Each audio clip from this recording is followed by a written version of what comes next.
Okay, so your GMO greetings. Yerase, we thank you for tuning in once again. I'm Odwirafo, Kwesi, Ranehmpata, Akan Odwirafo of Akwamuman Maruka, Etifimu, the Akwamu Nation in North America within Ojiraman, the purified nation, Afurakani, Afuraitkaitnit people, African Black people in the Western Hemisphere.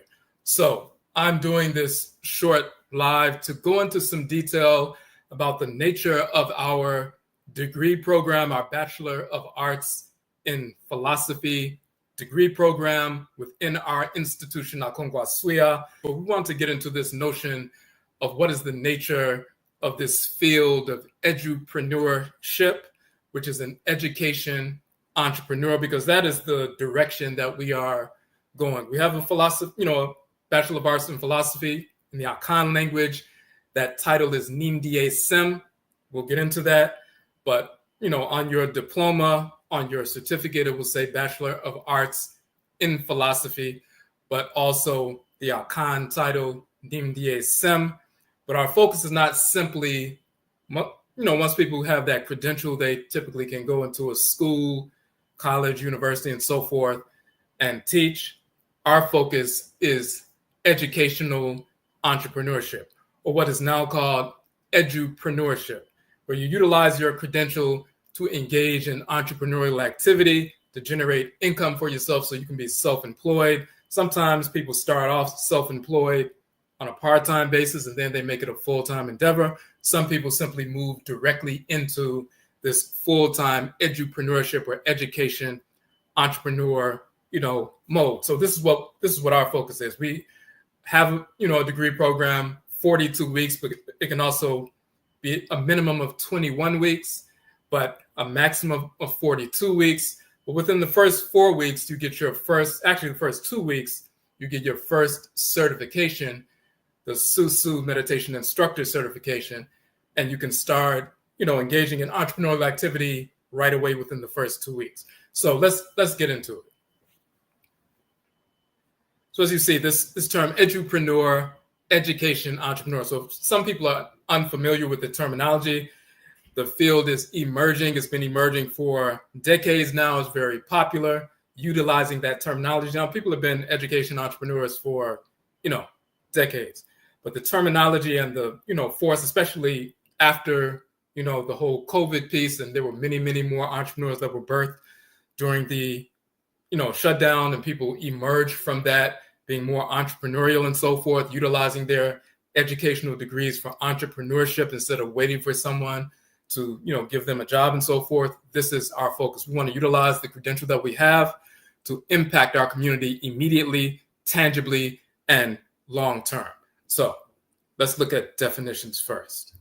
What is an edupreneur? An edupreneur or education entrepreneur markets their expertise and skills to public or private schools, colleges, and universities, or for-profit and nonprofit organizations using a learning platform. These professionals are educators who share their knowledge. They're also entrepreneurs because they sell their knowledge often through pay-to-access systems.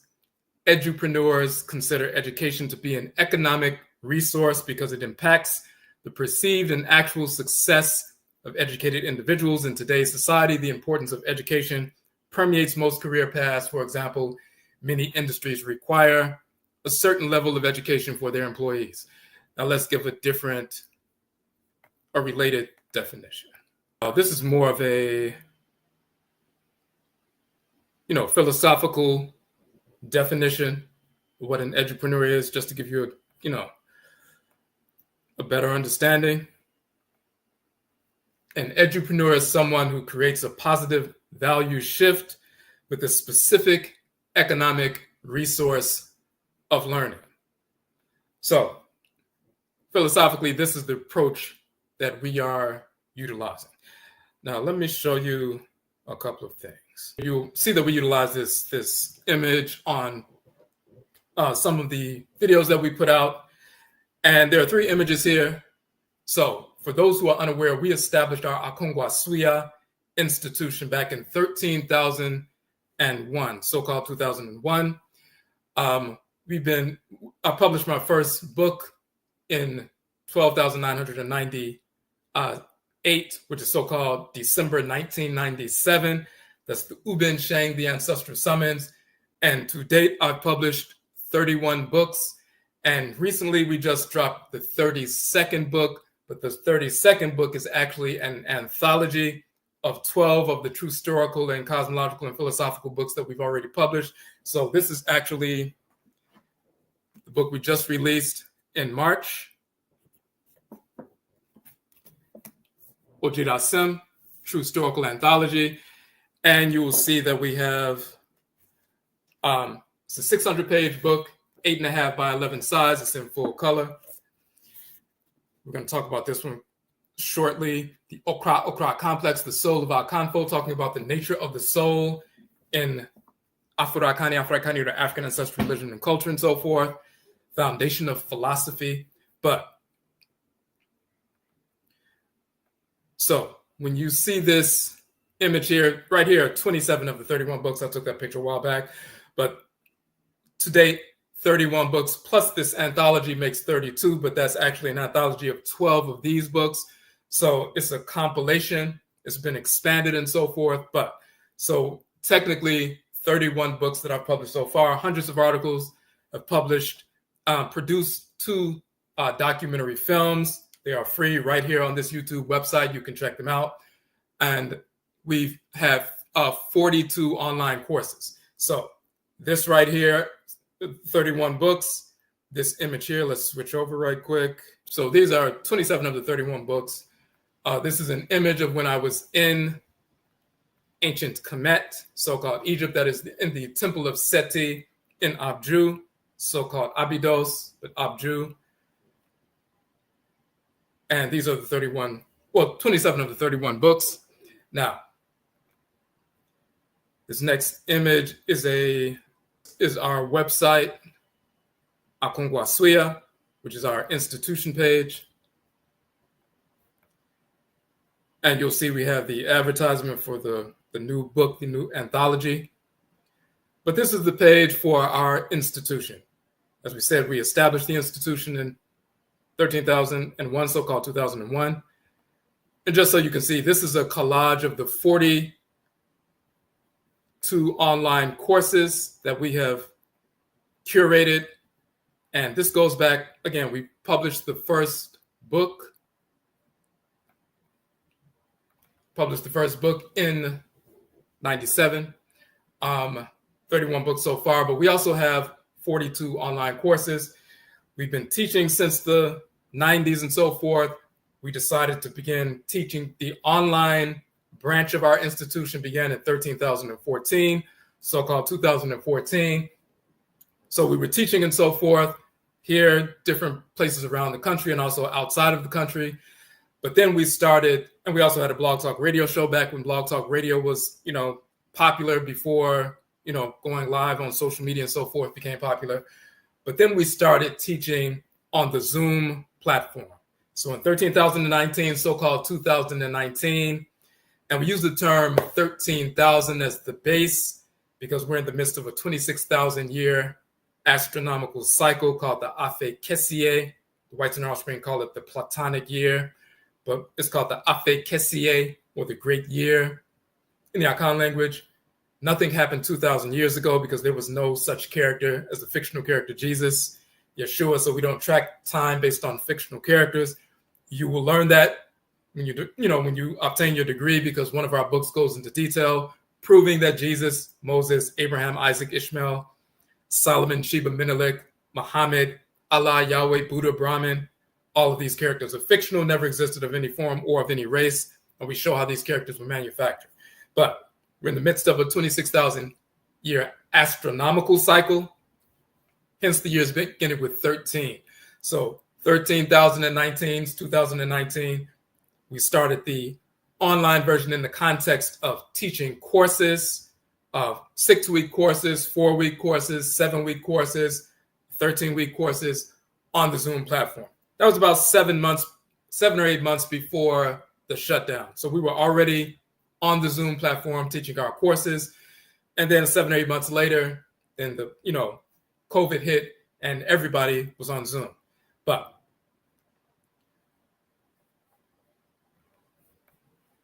This is simply a collage of the various flyers of these 42 courses. When you scroll down on this page, you will see the original flyers for each course.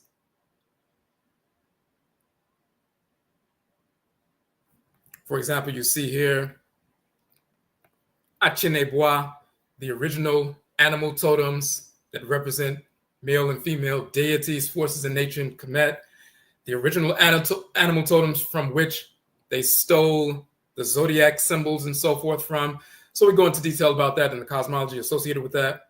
But all the various flyers for the 42 courses. Here's one of the 42 courses that you will be studying. Res, the etymological origin of the term race, when we trace it back to its roots in ancient Kanit and Kemet. And you see the term in the Medutu, res.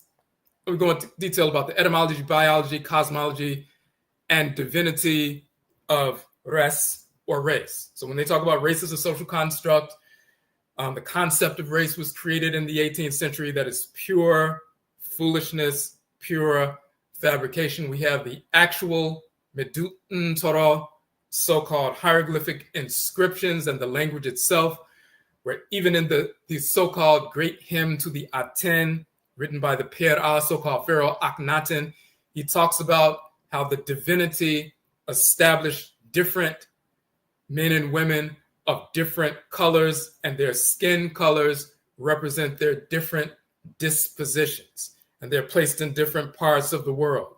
Now, they're talking about, at that particular time, the different skin colors of Afurakani, Afuraitkaitnit, African Black people, but that also extended once the White Nile Spring came into existence and degenerated into the depigmented group that they are. They're not naturally created. They're just a degeneration from the original. We recognize the difference between the melanin-dominant Black and brown Afurakani, Afuraitkaitnit people, African Black people, and the depigmented whites and their offspring. We understand the difference between skin color, race, and spiritual disposition that is part of our cosmology as Afurakani, Afuraitkaitnit people. There's a direct relationship between biology and spirituality, and we prove that in the language and culture and cosmology of ancient Kemet. Now, we're not going to go through all of these. When you look on the page, you can see, all of these pieces. This is a course on the Ubin Sheng, the Ancestral Summons. That is actually the first book that we published back in December of 97, 28 years ago. And that was the foundation for all the books that came after that. This is a 6-week course that goes into detail about that book. That is one of the 6 session courses that you will be studying. So when you scroll down, you'll see that we have, the various flyers from, all of the various courses. Ankh, the origin of the term yoga.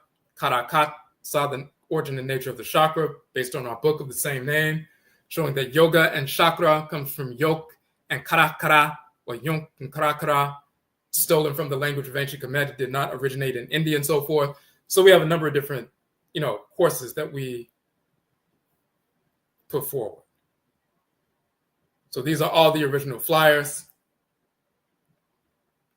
That book that we just showed, the Okra Complex, the Soul of Akanfo, the Nature of Divine Consciousness, the divinity that governs the head, and the foundation of making proper decisions rooted in the divinity and the divine blueprint that every Afuraitkaitnit human being is given when they incarnate into the world. So the nature of the soul from the proper Afuraitkaitnit or African perspective. So we have these various courses, 40 of them on this page. That includes parts 1 and 2 of Medut Torah, divine inscription, learning how to read and write the language of the Medut Torah, so-called hieroglyphs. Hieroglyph is a Greek term meaning sacred writing, but the term in ancient Kemet is Medut. Hold on a second.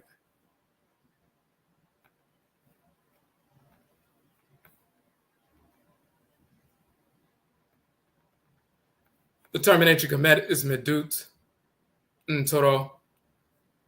Medut means sacred words, and Medu is plural for words. Medut is symbol, and Nsoro means divinity. So Medut Nsoro, some people say Medu Netra and so forth, but it's Medut Nsoro, the proper vocalization, is the divine or sacred words or inscriptions. That's the original title for, misnomer with hieroglyphics and so forth. So we have a 2-part course on reading and writing the language of ancient Kemet, and of course to prove the proper vocalizations and the terminology and cosmology and multi-tiered and multifaceted cosmology associated with the language.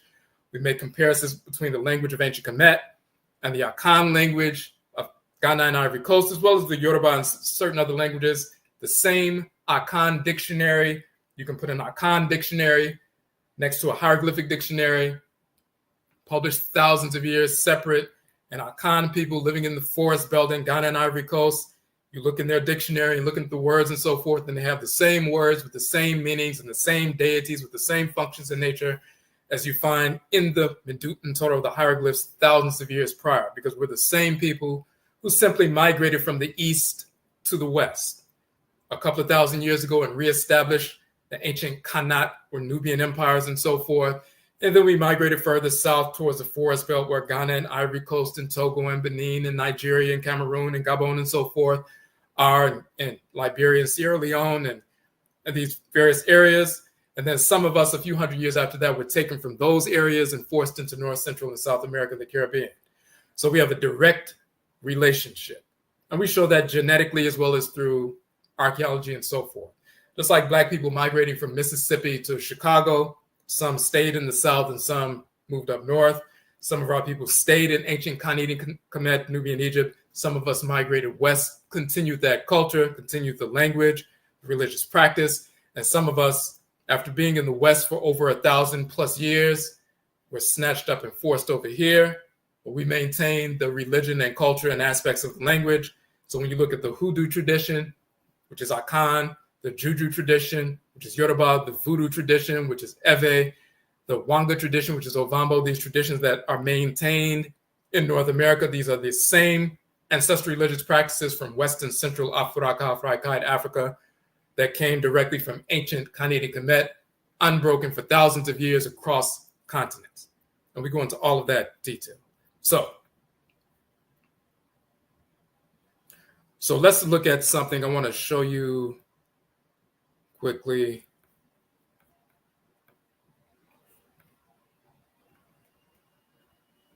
So that's just a few of the 42 courses, but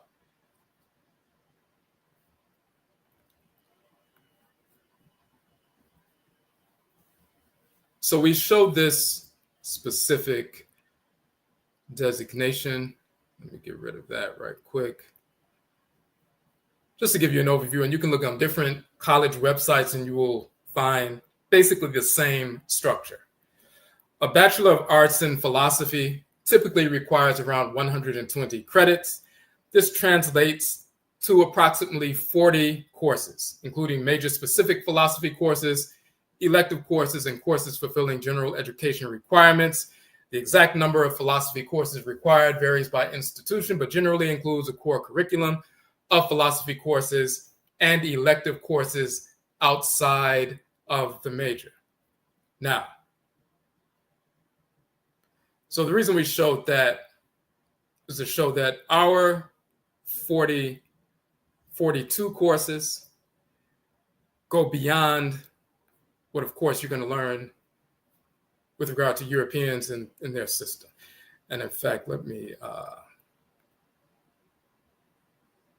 So what you have here, again, is the collage of these 40 courses. Now we have 42 in total. This is a collage of the various ones. In our set of 42 courses, like as I said, with a bachelor's degree, you have a certain core curriculum, and that includes things like, composition and things like that. We don't have to, deal with that aspect of it. We can get directly into the, courses for the major. So we actually have more, like they'll have a certain number of courses that are core curriculum, and then they'll have courses for the major. Our 42 courses go directly to the major. So you actually have more information on philosophy. Now, when you study in European, institutions, they're going to teach you about Greco-Roman philosophy and some aspects of, Asian Chinese philosophy. They may have a sprinkling of talking about something like about Zulu culture or some misinformation foundationally about an African philosophical principle or something. But it's primarily Eurocentric and European philosophy, information that people are not using now. People are not, utilizing the thoughts and formulations of fictional characters like Plato and Socrates and so forth. But you're going to go through and spend a great deal of time dealing with that. In our culture, in our class, in our philosophical degree program, we get straight to the point. We get to the origins of where that misinformation come from, because the Greeks went to Kemet to study. So did the Romans and so forth. So did the Persians. So did the Assyrians and so forth. And we carried that culture into Asia, into Southern Europe, and of course into the Western Hemisphere. But we get into actual real philosophy. When we talk about philosophy, right, it's such religion and culture and language and so forth, everything in the world revolves around that, because it's based on realities, based on the nature of reality as it is and how we align with the divine forces in creation and the order in creation. We have different languages and different ways to explain that across the continent and how we were brought into North America, but it's fundamentally the same thing, aligning with the reality of creation in harmony with divine order and defining that in an authentic way. And we govern our lives by that. It's not some old philosophy like Greek fake gods and so forth, and that's just mythology. When we talk about the forces in nature in our culture, that's still reality. The forces in nature that animate the sun, moon, oceans, rivers, the energy that animates the sun, animates the rivers, the oceans, the earth mother, the atmosphere, and so forth. We align with these expansive and contractive forces in creation in a harmonious fashion, just like animals do, just like plant life, mineral life, and so forth. We have the understanding of how to do that in a harmonious way. So our philosophy is living and so forth. Now, with them, it's philosophical, it's something to debate intellectually and so forth. They go into universities and they get paid to just talk about these different things. And sometimes they utilize that as the foundation for, going to law school and different things and how they process information. For us, again, we're dealing with edupreneurship. So once we utilize you study the philosophy, incorporate that, understand it, then we go out into the community immediately and begin to positively impact the community right away. Now, how do we do that? Let me show you an immediate example of that.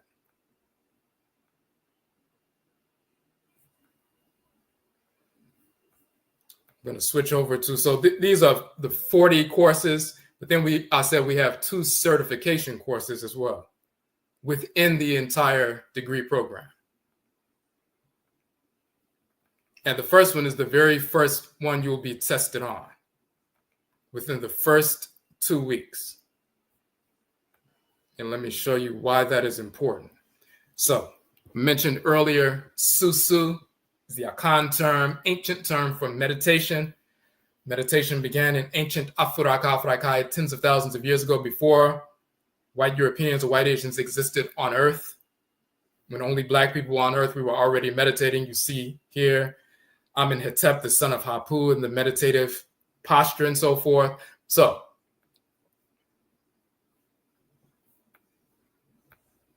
this is a standalone certification course. It's a 4-week online course, but we've incorporated it in the degree program as well. So that's a 4-week course.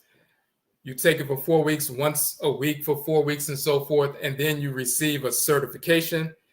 And that certification allows you to go out and conduct meditation sessions at places of employment, when employers bring people out for seminars to conduct meditation sessions with their employees to increase work productivity, in schools when they utilize meditation at the beginning of the day to assist students with behavioral issues, and as well as enhancing learning outcomes and so forth, in shelters, women's shelters, family shelters, social services organizations, a number of different applications for that. But you can utilize this credential, you're certified, and you can go out and immediately begin to conduct meditation sessions. They typically pay between $100, $200, $300 for you to come out and conduct a 30-minute session where you introduce yourself for a couple of minutes, share what's going to take place, have like a 15-minute session, meditation session, and then a question and answer for 5 or 10 minutes afterwards. That's a 30-minute session. You get paid $100, $200, $300 for that.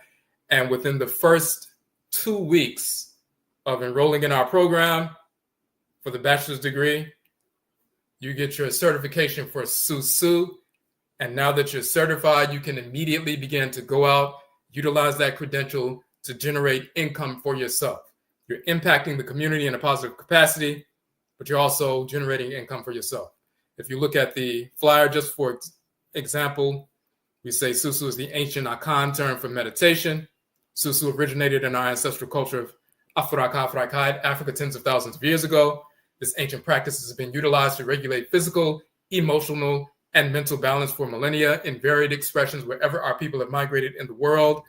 The scientific benefits of meditation for youth and adults have been well documented, enhancing learning outcomes, regulating behavior, overcoming anxiety and depression, rebalancing hormones, lowering blood pressure, reducing stress, regulating weight loss, overcoming addictions, developing discipline, maintaining focus to overcome obstacles to short and long-term goals.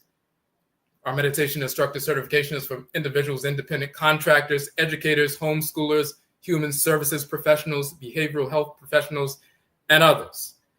As a certified instructor, you are qualified to contract with independent schools, charter schools, cultural organizations, corporate entities, women's and family shelters, community centers, colleges, and more to conduct basic meditation sessions on a daily, weekly, or periodic basis, and so forth.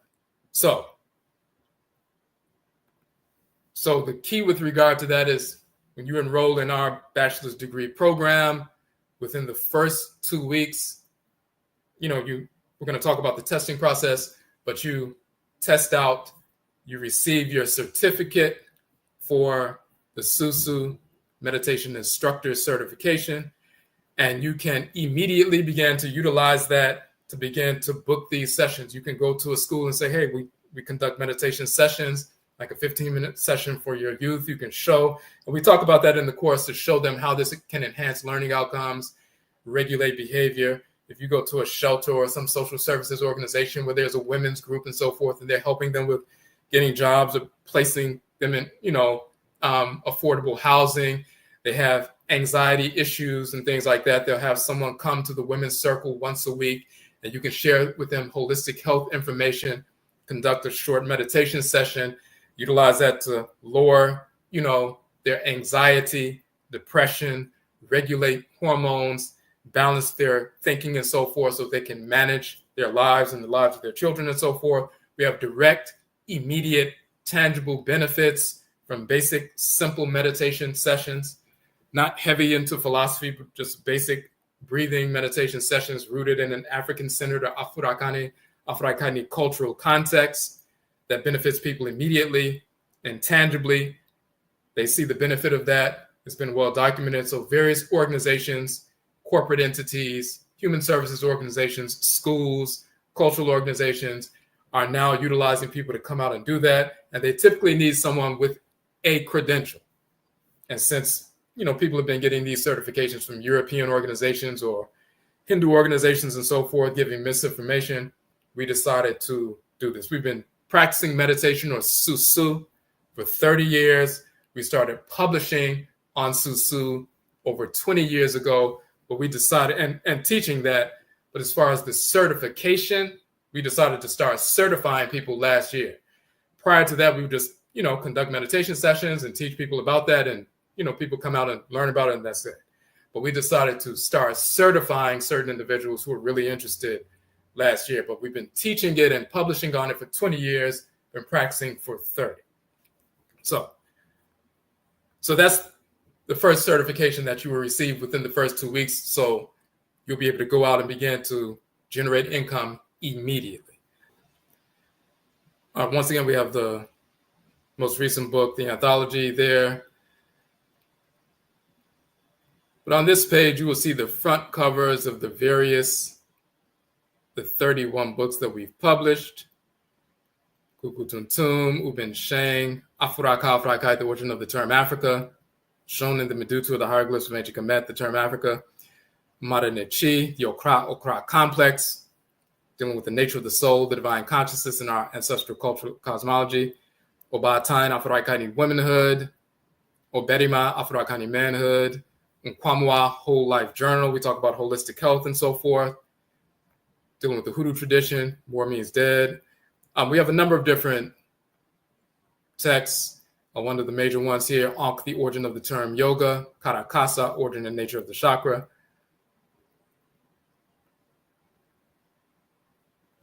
Rekit and Asperet, the etymology and cosmology of the religion and spirit. So we show where those terms actually come from in the Medusa and ancient Kemet.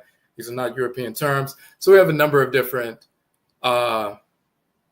publications here. The Kuku Tum, for example, is the book. This one where we talk about the origin of the fictional characters, Jesus and Muhammad and Moses and Abraham and Isaac and Ishmael and all of that. That's what this book deals with. And it's also in the anthology. So we have these 31 books. We published in, over 100 research articles. We also have our, 2 documentary films.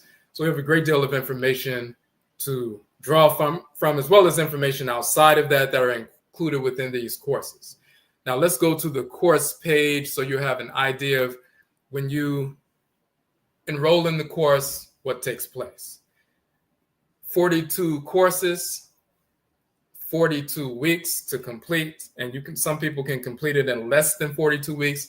It's a maximum 42 weeks to get the bachelor's degree, but you can do it a minimum of 21 weeks, and we'll show how that works. And now we also did a video where we went into some detail about this for like an hour and 40 minutes as far as the programmatic thrust itself.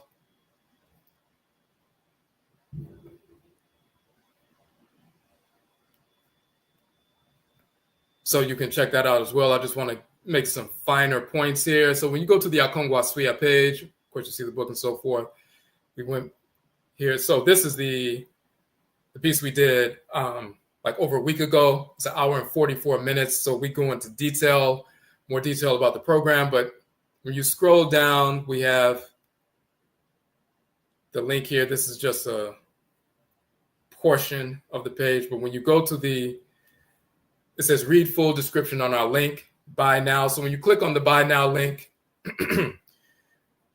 you'll get taken to the page. And let me make sure you're able to see that.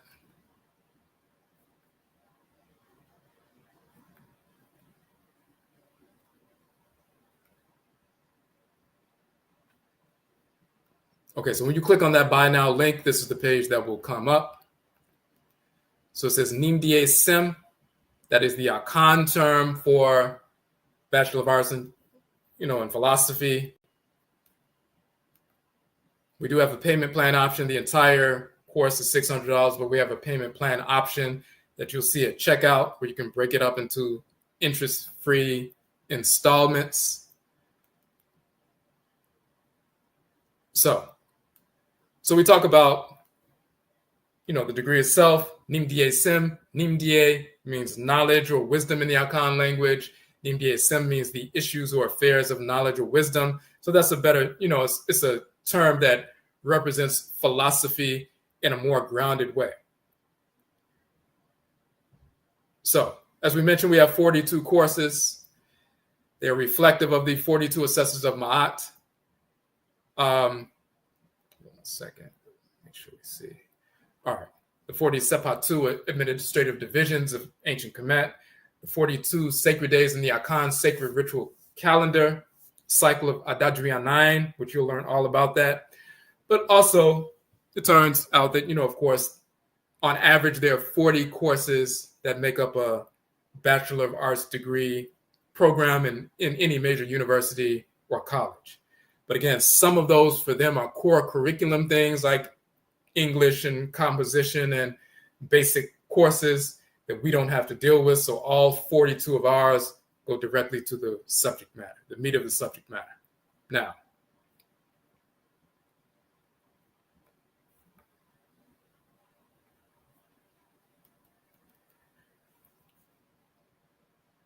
so we talk about the title of the name, NIMDEESEM. Now, we say the degree program is a maximum of 42 weeks. You study each course on your own, and then we have a weekly test, including a question and answer session on the Zoom platform. The most important aspect of that is that you understand the information. It's not just about memorizing dates and times and so forth. Of course, you will memorize things, but you need to understand the philosophy. So when you speak about that or share that with individuals, you have a full understanding of what you're studying. So,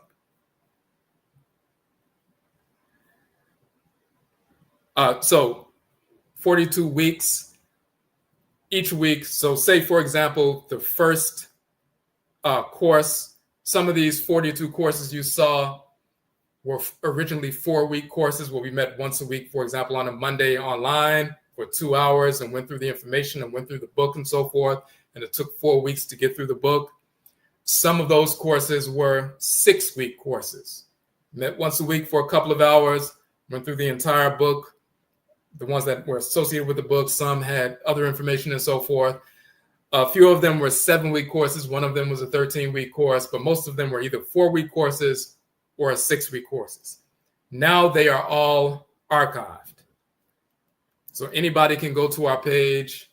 They can see the archived courses. You saw the flyers for each one. And they can purchase the archived course, like the course dealing with race. That was a 6-week course. Originally, the 6 sessions are archived, so people can purchase that course for $15, and they can go through the course. All 31 books, the ebook versions of all 31 of our books, are free downloads for our website. We've always made the ebook versions free. So that's just, we've had that. The softcover versions we would sell, but the ebook versions have been free for over 11 years. So people access and download the free versions of our books for thousands of downloads per month, because we didn't want to, say that you can't get this information unless you have $15, especially if we have a, electronic version, an ebook version. So if people didn't have any money, we couldn't say, well, you can't learn that Jesus never existed and Muhammad never existed and how they manufactured these characters, like Muhammad from the river divinity Muhammad, the waters Mu, of Hatmet, the Northern Nile, the spirit that animates the Northern Nile, Muhammad, that they corrupted into Muhammad, and we show that deity Muhammad, and so forth. We can't tell people, well, you can't learn about that unless you have some money. If people don't have money, then they can't learn. That's crazy. So all 31 of our books are free downloads from our website. But then the softcover versions, we always sold. Right now, those softcover versions we are, combining into anthologies. And again, the first one, for those who didn't see, we released in March. It is 12 of those softcover books, all in one. On the back, you'll see which 12 they are. These are 12 of our books, all in a 600-page volume in color and so forth. So you'll see the, we did it in color because we needed for people to see these deities. For example, let me just give you a quick.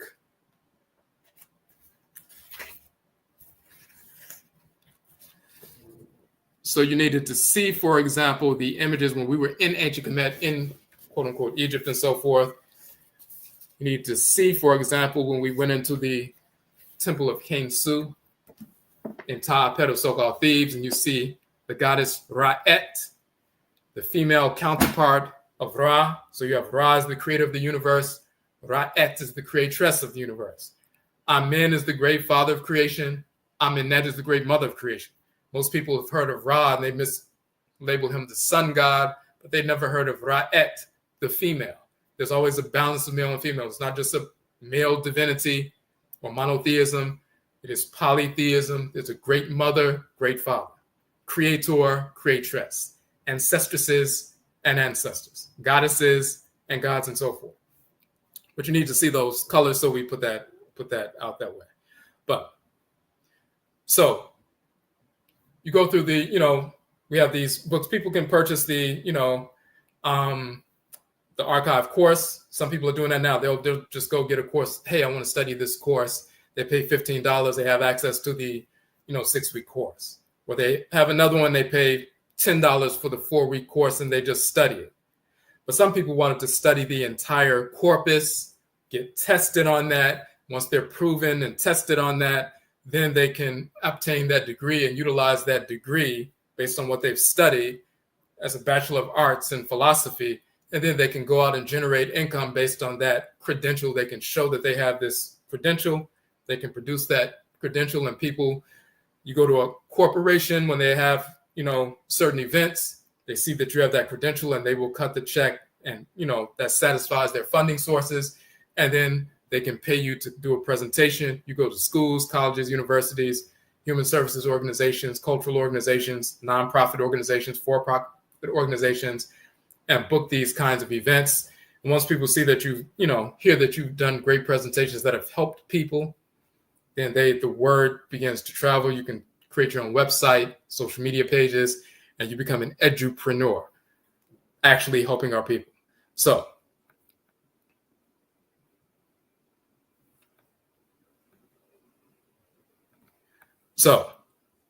42 courses, 42 weeks. However, say, for example, one of the 4-week courses, you're ready to test on it. So say one of the courses on the Hoodoo tradition, which is Akan ancestral religion in North America. One of them is a 4-week course. So you're ready to test on that course. So on a Monday evening, we do the test on Zoom of that course. Since it was only a 4-session course, you may, at the end of the week, so say Hoodoo Part 5, maybe you want to do Hoodoo Part 6 as well, and you do both Part 5 and Part 6, those 2 separate 4-week courses in the same week, instead of waiting until next week to test on Part 5. If you're ready to test on Part 5, then you can test on Part 5. So this is why we say it is a maximum of 42 weeks. So if you want to test, study the 6-week course, when you're ready on Monday, we go through that course. Okay, you passed that test. Now you go to the next course the next week, the next course the next week. After 42 weeks, you've taken a test for each one of the 42 courses. You pass that, and now you've completed the process and you obtain your degree. But some people may want to take 2 courses per week. Test on 2 courses per week. They're ready. They've memorized the information. They have a grounded knowledge of it. So instead of testing on Monday, and that's every Monday or every Tuesday or something, they want to test on Monday and Thursday. Well, they will complete the degree within 21 weeks. So it's the minimum, as we say here, a minimum of 21 weeks. Hold on one second.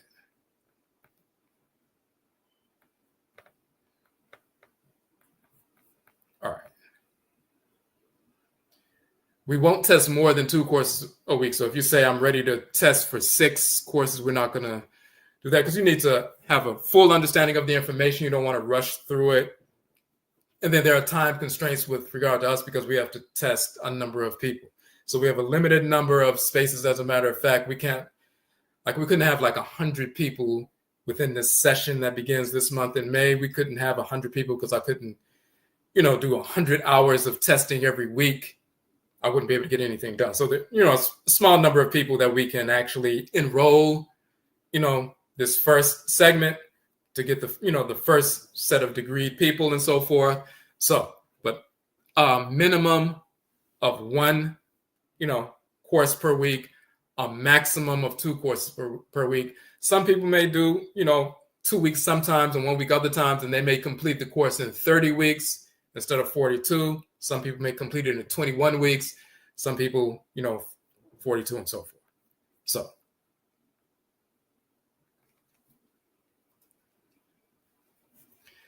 now let's go down. We mentioned about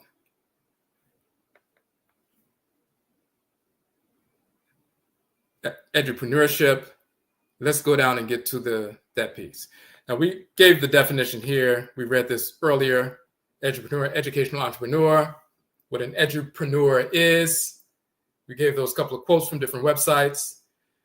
Now, the difference with us is we don't want to just have you come and get a degree. And then this is not just for you to, people to get a degree and then just to sound deep and to sound philosophical. And it's nothing silly or egotistical like that. You get this knowledge so you can share with the Black community, so we can transform our lives physically, emotionally, physically with regard to diet and lifestyle, emotionally, mentally, spiritually, socially, economically, politically, on all levels. So we want to be able to empower you to immediately begin to generate income. As we said before, the first course you're going to take test on is the SUSU course, the Meditation Instructor Certification. That's the first course you would test on. So you'll study that course. So you study the courses on your own time. When you're ready to test, you come in and say, okay, I want to test next Monday. We test you on that SUSU course. That was a 4-week course. So it was a 4-session course. Go through the 4 sessions, make sure you understand. Once you understand that, not only have you completed that module for that week, but because the SUSU course, and then there's a part 2 to that, the Karakasa course, those 2 out of the 42, those 2 in particular have their own separate certifications as well. So you get immediately, you're certified in the SUSU course. Now you are a certified meditation instructor. And even before you get to the other 40 courses, you're already certified in SUSU, and you can use that certification to go anywhere in your city or around the country. Say, I'm a certified meditation instructor, just like anybody else becoming certified as a meditation instructor, around the country, and they utilize that credential to, get paid in different settings. You have a certificate, and you can say, I'm a certified meditation instructor, and, you can start getting paid right away. So you don't have to wait the full 42 weeks to start engaging in entrepreneurship. The very first week you can do that.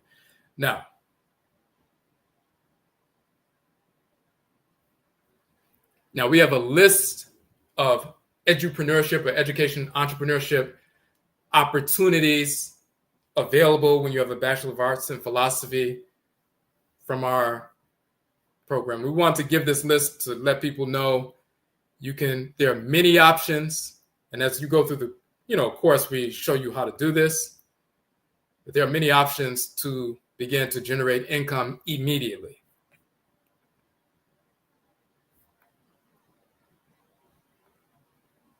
We don't want people just out there with a degree and they can't generate income from that. Because, some people say, oh, I just want to go and hopefully somebody will give me a job at a university. But we want to we have our own educational system, our own degree system, and then we also have a pathway towards generating income within our own educational system. It's like Europeans have that. They have their own universities, colleges. They accredit their own universities and colleges to say that they're legitimate. And then once they're accredited, then they can go to different, jobs, employers, and so forth. And they say, oh, you have a degree from here. That's an accredited university. Okay, well, then you can work at this place. Well, we have our own system. We have our own degree program. It's more extensive than what you would get in a, 40-course Eurocentric philosophy program, degree program.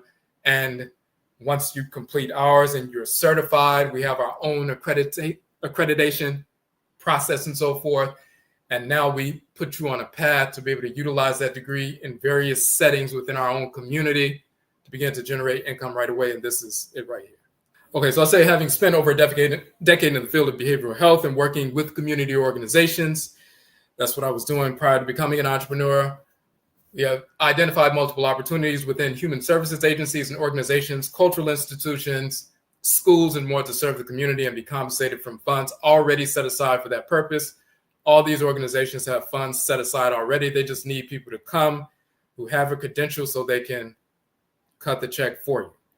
For example, in the field of mental health, Alcoholics Anonymous group circles, they're small group circles that meet in most neighborhoods and have funds set aside for people to sit with the group and share their cultural knowledge to inspire participants to be resilient and overcome their addictions. It can be a one-time presentation to a group or may develop into a monthly appearance or weekly, they typically pay a credentialed speaker from $100 to $300 per session. The same thing with the Narcotics Anonymous or Gamblers Anonymous and so forth. So what you have is you'll see an agency, you'll see a mental health agency, a behavioral health agency, or a social services agency and so forth, human services organization. And they have people who come in, they may be court ordered to come in, or they may, for whatever reason, they come in dealing with Alcoholics Anonymous, Narcotics Anonymous, Gamblers Anonymous, and so forth. And they have a group meeting, and they sit with their therapist or their case manager or social worker or community support worker, and they have a group meeting like once a week or once or twice a week and so forth, and they talk. But then they have funds set aside to periodically bring someone in, maybe once a week or once a month, to share additional information. You learn information about yourself that empowers you. So they'll bring someone in and say, well, we want to have this individual come in and talk about, approaching, discipline from a Afurakani or African-centered cultural perspective. And since they have money set aside for that, they're looking for somebody. Do you know somebody who can come and speak to my group for about 20 minutes or 30 minutes and have a discussion and bring a new perspective that will help them understand how resilient they really are? And they were born by nature as an Afuraitkaitnit person for that resilience. And then they bring you out. They'll pay you typically between $100, $200, $300 for that. If it's a larger organization, they may pay you $500.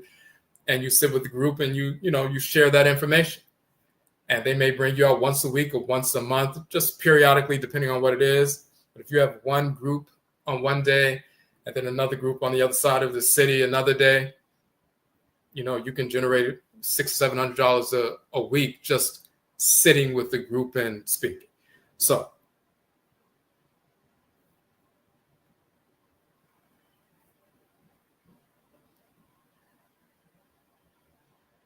women's shelters and family shelters, we mentioned this earlier. Human services organizations have weekly group sessions for those in their programs to motivate the participants to find employment, find housing, break the cycle of returning to domestic abuse, homelessness, etc.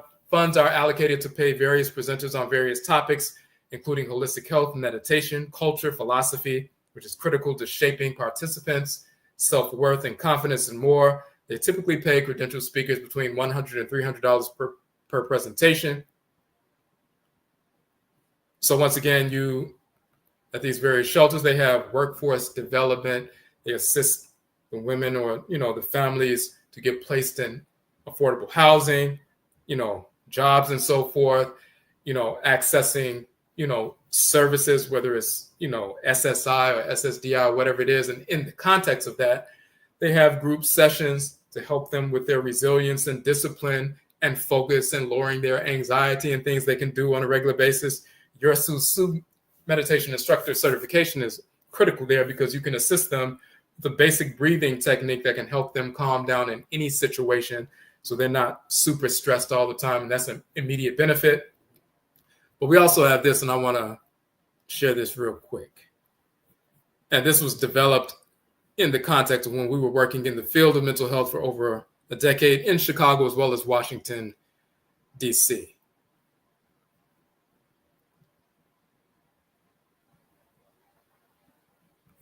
Hold on a second. Let's take this down right quick and pull this up. So for those who are in the field of mental health and you're familiar with that, so we published a couple of documents, the Afura Whole Life Interventions, Therapeutic Intervention Model, but we also published the NIMDEESEM Principled Adaptability.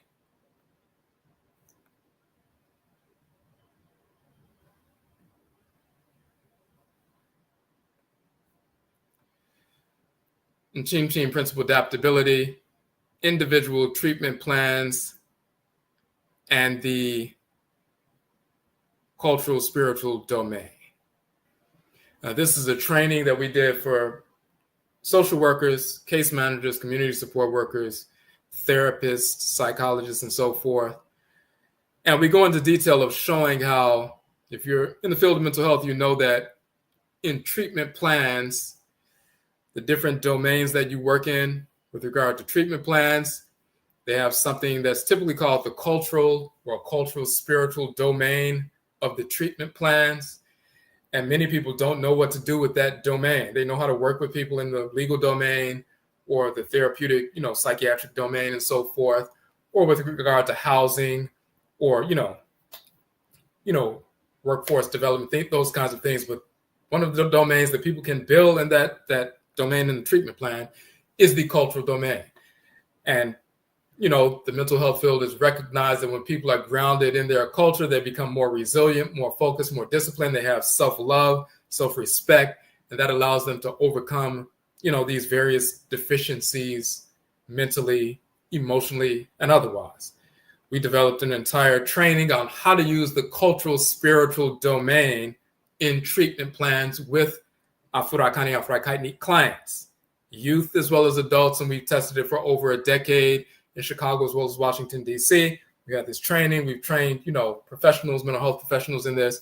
So you'll have access to that. That's part of your training, that part of things that you will study. So you can go into any human services organization if they have groups and so forth, and you can share information that assists even the therapist. When you're working, speaking with their clients, the therapist will see, wow, this is helping me with this particular client's treatment plan. This is going to help them progress further. I need to bring this person back. Even if they come just once a week or once every other week or once a month, this is going to help empower the client. So, but that's something that you will learn in detail. And we did a whole 2-hour, 20-minute presentation going through how to utilize the cultural spiritual domain and, treatment plans and so forth. The next phase, employer cultural events calendars. Now, this is important. So beyond the whole notion of mental health and human services organizations and so forth, when it comes to places of employment, they have budgets set aside. Many employers across the country have a budget for cultural awareness events.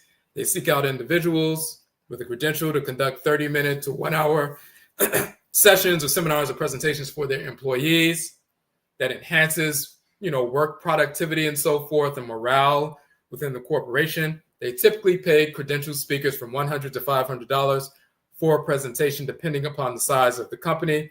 So, January, Martin Luther King holiday, they may say, oh, we need someone to say something about, the legacy of Martin Luther King and so forth. They may want you to come in and talk about that, and they may have their own perspective on that. But you can come in and weave in how African philosophy or Afuraitkaitnit philosophy undergirds certain principles that he was sharing. Now, we're not talking about integration, but certain principles about Black people coming together and being resilient and fighting for, justice and things like that. You can weave in ancient Afuraitkaitnit philosophy and show how it manifests within our culture right here in North America. So everybody has some kind of MLK holiday, major corporations, and even small companies and so forth. They'll say, okay, Friday afternoon, we're going to have a presentation on that. Do you know anybody who can speak? We have the money set aside.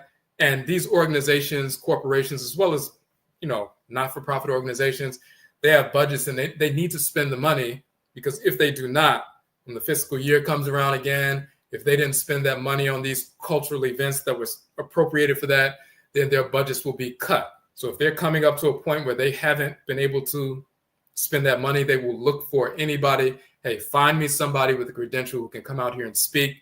We need to find somebody so we can spend these funds so we can maintain this level of our budget. So that's in January. In February, Black History Month, employers across the country, small as well as large corporations, they have some kind of event, and you can go to different ones throughout the course of the month. You may have one every week or a couple of them every week at different small or large corporations.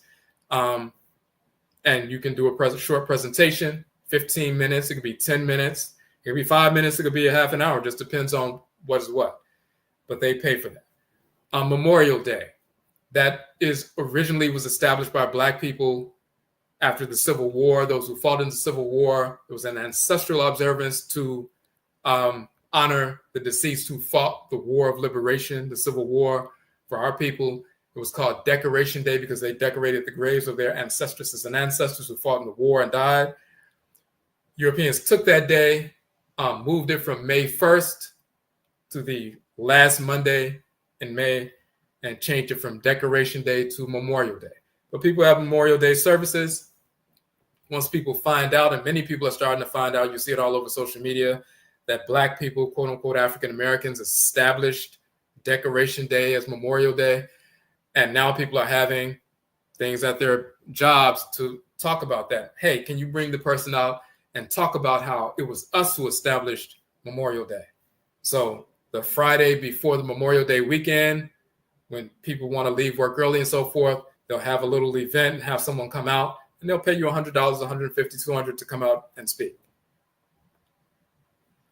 Juneteenth has become popular because they made it a holiday, and everybody's having Juneteenth events, even when they don't know what they're talking about. These white corporations, they'll bring anybody out, and very often they bring out Black people who don't know anything, but they just want a Black person to talk about it. So they're misinforming people, across the board.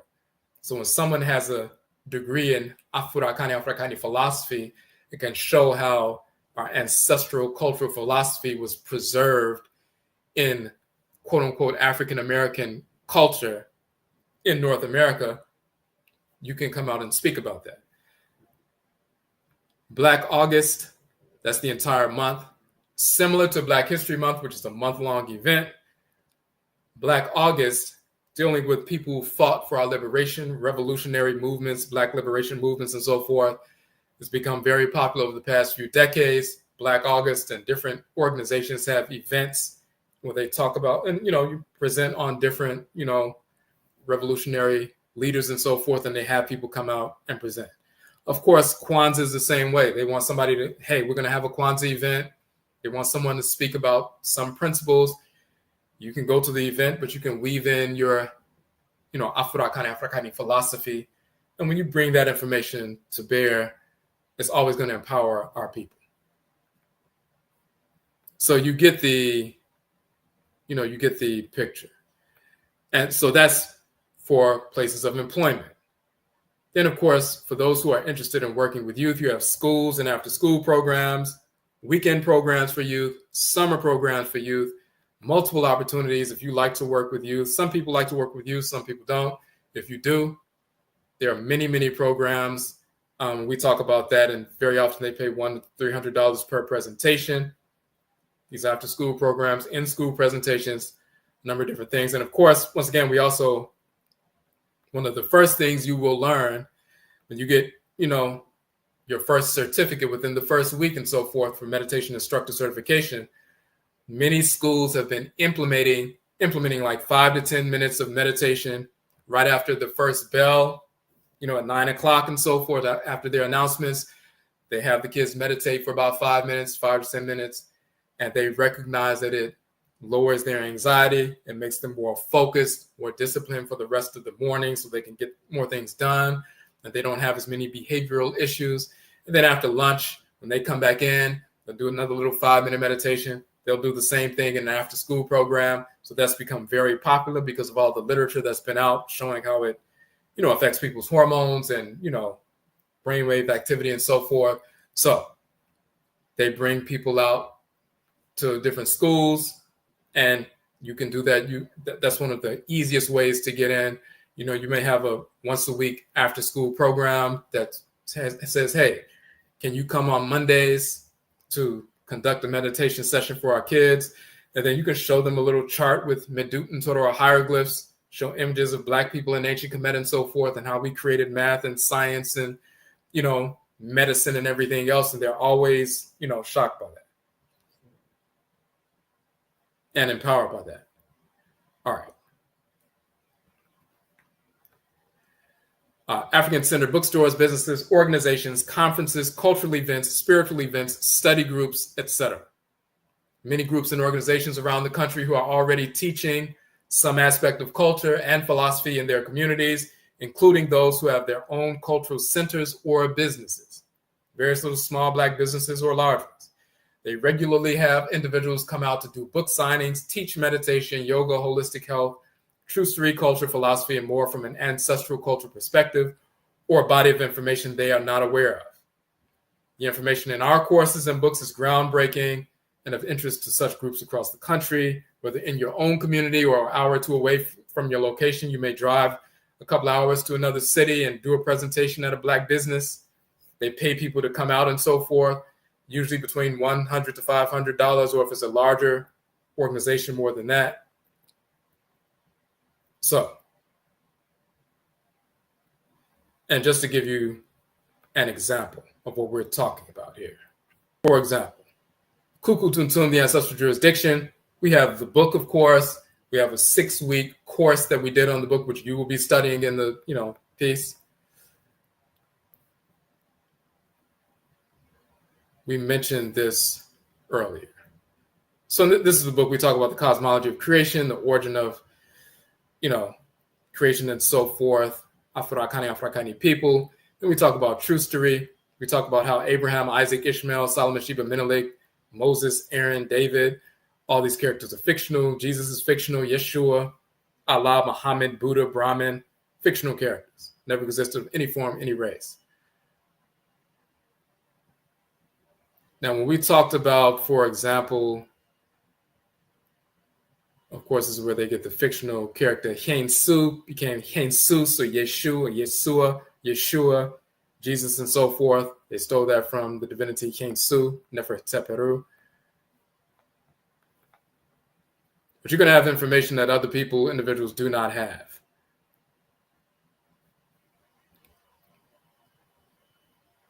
So real quick, the male force, the expansive force, the energetic force that is moving through the Hapi or the Nile River right now. If you stand in the river, the expansive energy moving through the river right now is the divinity Hapi. It's an expansive force, electromagnetic energy. The expansive aspect of it is the male divinity Hapi, and the feminine aspect is the female divinity Merit. So in Northern Kemet, the Northern Nile, the energy that animates the Northern Nile, and people know that water itself is a conductor of electricity. So even if people said, well, the densest expression of this energy is electromagnetic energy moving through the water. Everybody knows in physics that water is a conductor of electricity. So the expansive energy within the Northern Nile is the deity Hap, but Met means north. So Hap, Met means Hap, the deity Hap of the north. That is the Northern Nile divinity. He's a twin deity. Hap, Reset, Reset means south. So you have the southern branch of the Nile that goes all the way to Kanit or Nubia.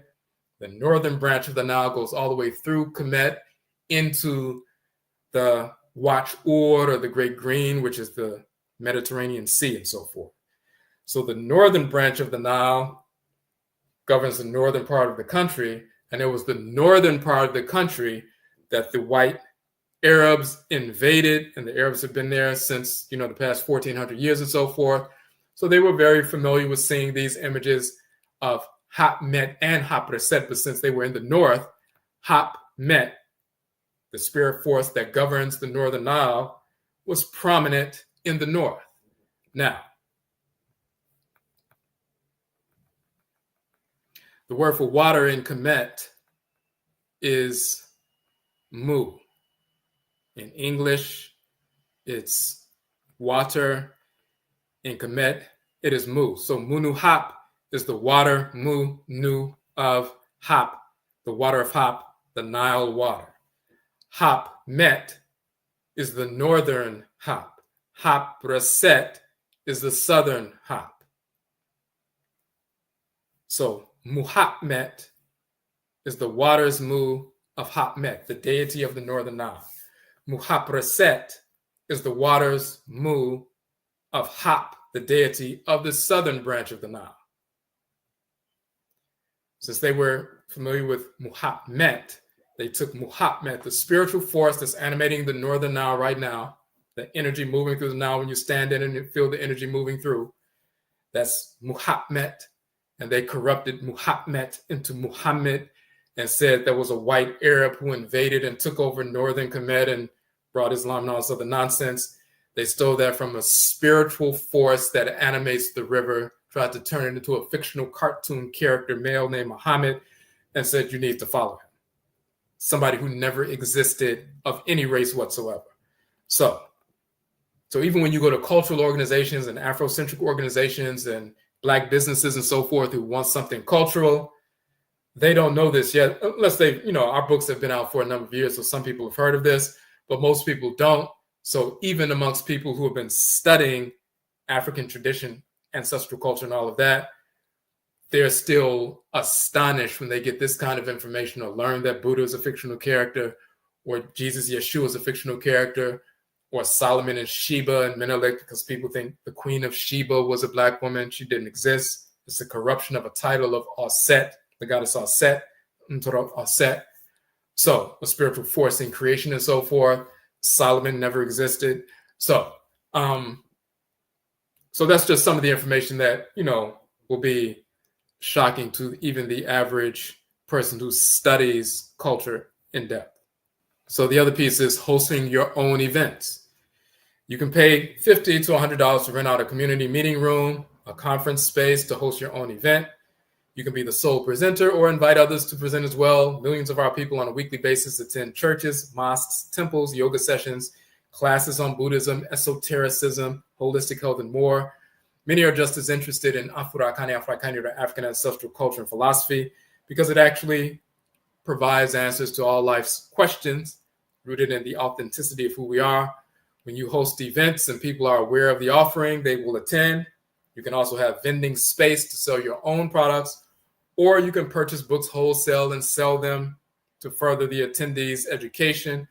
And that includes, we can work out a situation where you can, you can get the wholesale version, get our book, wholesale, and you can sell that, or you can get other books that that are from other Black authors and sell those. It also allows you to generate income to cover the rental and profit from the event. You can also include food, like a vegan lunch, as a draw for your event. You have a local vegan food vendor or whatever, and you can do that. So let me switch over real quick.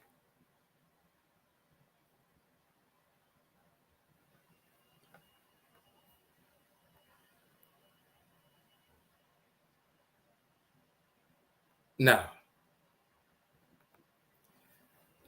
as we said, so you have going through the 42 courses. All 31 books are free downloads from the website, so you don't have to purchase any books. You'll see that the tuition is $600, but what you'll also see is there's a payment plan option, and this is the payment plan option right here. On the checkout section, you see that there's an option for Afterpay, 4 interest-free installments of $150. So basically, Afterpay is similar to Affirm, just like if you purchase a flight, and you have the Affirm option, or you're on Amazon.com, you make a large purchase, and they say you can pay over time with Affirm. Afterpay is similar to that, a competitor to Affirm. So you can click Afterpay, and instead of paying the full amount up front, you would just pay $150, today, and then you pay the rest over time through Afterpay, and they spread it out over a number of payments that are interest-free. So you can do that, and many people opt for that. So their first payment is not the full lump sum, and you can move in that direction. But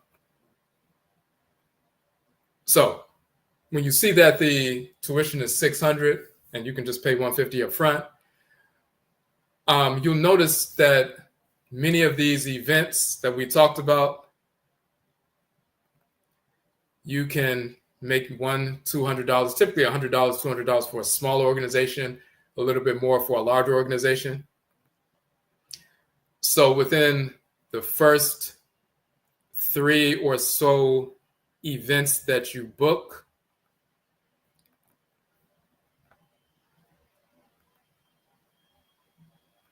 you will have covered your tuition. The first week, when you study the SUSU Meditation Instructor Certification course, and you're ready to test on that, and we talked about that, then you will receive your certification. We also, in addition to the 31 books, we have hundreds of videos on YouTube where we go into even other aspects of, the principles in cosmology and so forth. So you have a lot of information that you can draw from. So this is our certificate for the SUSU Meditation Instructor Certification. So your name, of course, would be here. The title is Ocherefo, which means instructor in the Akan language. So you'll be a SUSU Cherefo, which translates as meditation instructor, certified meditation instructor. So within the first week, out of those 42 weeks, your first test will be that 4-week course. Once you pass that test within your first week, you'll get this certification. And then now you are empowered with that certification to go to any of these places, organizations, and say, I'm a certified meditation instructor, and I can conduct meditation sessions with youth as well as adults. And once they see your certification, some people won't even ask for a certification, but many will. Once they see you have a certification, then they can cut that check, they can pay you for that. So you don't have to wait the full 42 weeks to get the full bachelor's degree to begin to generate money. You can do that within the first week. And again, once you book the first couple of sessions, maybe a $100 session at a school or place of employment, or a $200 gig at a human services organization or something like that.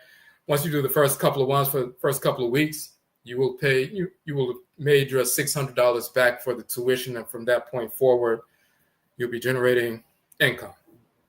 And of course, once you obtain your full, bachelor's degree, you can go even further. But our eye has always been on empowering the people with information. You can take that information to empower our people, but you can immediately begin to generate income for yourself within the first week. The AKONGUASUA page on our website, and it's also in the description for the video.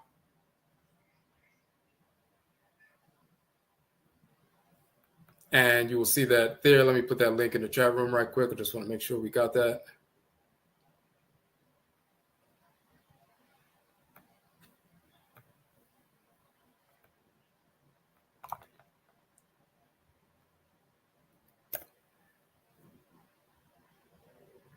Okay.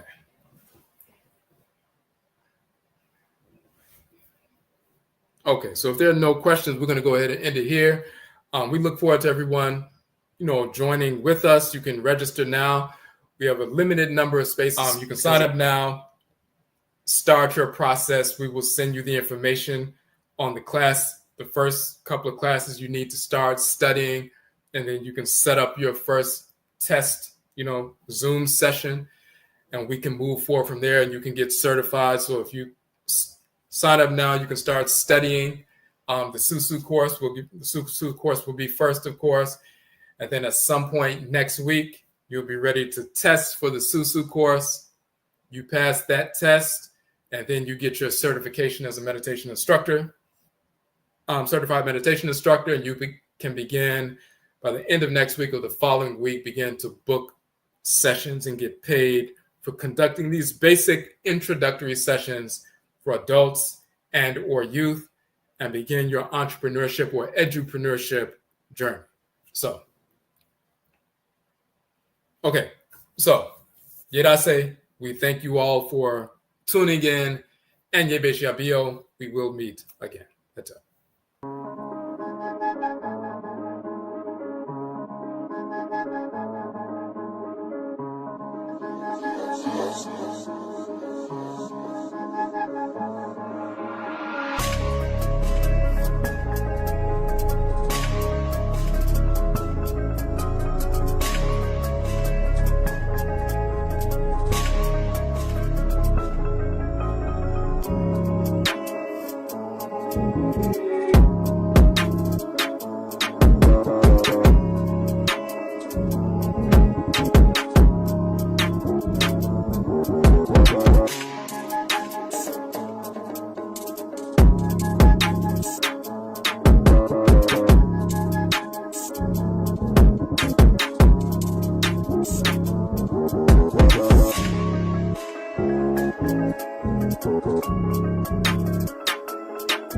Bye.